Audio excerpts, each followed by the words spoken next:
If you're in Weston, Florida, and you're looking to help your dog be the absolute best they can be, then you've come to the right place. We're going to break down everything you need to know to find that perfect dog trainer for you and your family. Just picture it for a second. You're taking a nice, calm walk through Weston Town Center. You're at the park, and there's no pulling, no lunging, just a happy dog who fits right into your life here, right? That's the goal. And good training is exactly how we're going to get there. So, here's our game plan. First, we'll talk about what makes training in Weston unique. Then we'll get into how to actually evaluate trainers and their programs. After that, we'll cover the practical stuff, like costs and local rules. And to wrap it all up, we'll go through a final checklist to help you make your decision. Okay, let's kick things off with life in Weston, because training here isn't just about sit and stay. It's really about getting your dog ready for our specific community. You see, a great Weston trainer just gets it. They know your dog needs to be cool around the busy shops, all the families at the parks, and, your neighbors when you're out for an evening stroll. That local knowledge, it's huge. It means the training is actually built for the real-life situations you and your dog are going to face every single day. Okay, so keeping all that local stuff in mind, let's figure out what you should be looking for when you're ready to hire a professional. All right, the number one thing you want to see is a trainer who uses positive reinforcement. So what's that?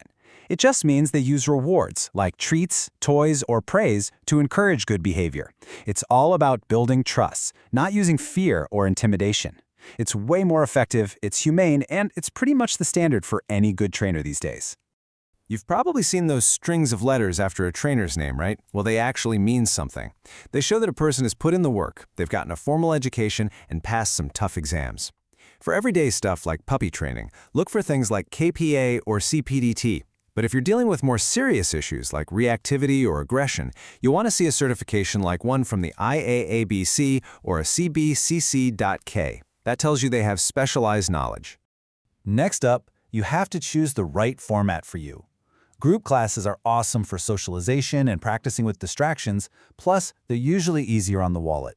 On the other hand, private lessons are totally customized to your dog. They're perfect for working on those in-home things like, barking every time the doorbell rings or jumping all over your guests. And there are a few other formats out there. You've got day training, where the trainer works with your dog while you're busy. There's also board and train. That's a really intensive program where your dog stays with the trainer for a few weeks. And then there's behavior modification, which is really for more specific issues like anxiety or fear. All right, let's get down to the practical stuff. We're talking money and the local rules you need to know about here in Weston and Broward County.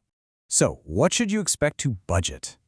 Well, to give you a ballpark, a single private session right at your home is probably going to land somewhere in this range. Of course, that price can change based on the trainer's experience and what exactly your dog needs help with. This chart gives you an even better idea of the breakdown. You can see a puppy class for a few weeks might be a couple $100, while a full board and train program is obviously a much bigger investment. A lot of times, getting a package of private lessons gives you the best bang for your buck, especially for that focused in-home help. Now, when it comes to rules, this is the big one you have to remember. Your dog has to be on a leash in public spaces. The only exception is if you're inside a designated, fenced-in dog park. So just keeping a regular 6-foot leash with you is the easiest way to make sure you're always following the rules. And just a few other key things to keep in mind. Dogs over 4 months old need to have their rabies vaccination, and you do need to get them licensed with Broward County. Oh, and here's a good one. Excessive barking can actually lead to a formal nuisance complaint, which is, another great reason to work on that with a trainer. Okay, we've gone over the methods, the money, and the rules. Now let's pull it all together into a final checklist that will help you feel really confident in your decision. So when you're on the phone or meeting a potential trainer, here are 5 things you absolutely have to cover. First, ask about their methods. Make sure it's all positive. Second, check their credentials. Third, get the full story on the costs so there are no surprises. Fourth, ask them exactly how they're going to tailor the plan just for your dog. And finally, see if they do some sort of initial consultation. It's a great way to meet them and just see if the vibe is right. And hey, once you get started with training, you're going to need good spots to practice, right?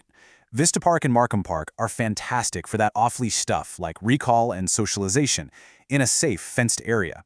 And if you want to work on polite leash walking with, joggers and squirrels and all that, the trails over at Treetops Park are absolutely perfect for it. So let's end with this. How is a well-behaved dog really going to change your day-to-day life here in Weston? Maybe it means you can finally enjoy dinner on a restaurant patio without stressing out. Or maybe it's having people over to your house without a dog jumping all over them. It could just be that amazing peace of mind you get from having a happy, confident dog by your side. Finding the right trainer is where it all begins. Good luck and enjoy every single moment with your wonderful companion.